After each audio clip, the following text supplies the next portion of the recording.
Assalamualaikum warahmatullahi wabarakatuh. Saudara, jumpa lagi dengan saya di channel Rolly Aldi Studio. Kali ini saya membahas tentang sejarah Islam Samudra Pasai.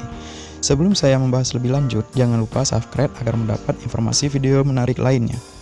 Baiklah sahabat YouTube, kali ini saya sedang berada di tempat di Desa Beringin, Kecamatan Samudra Pasai, Kabupaten Aceh Utara. Di sini terdapat dua bangunan yang dibangun pemerintah Aceh untuk mengenang sejarah Islam Samudra Pasai.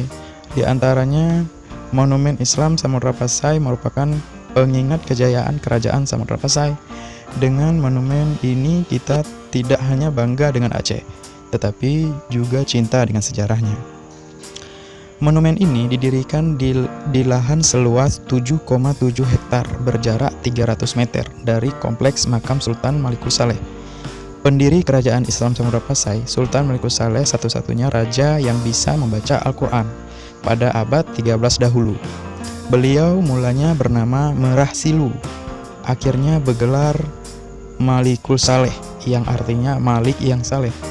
100 meter dari kompleks ini juga terdapat bangunan museum, tempat menyimpan barang bernilai edukasi sejarah.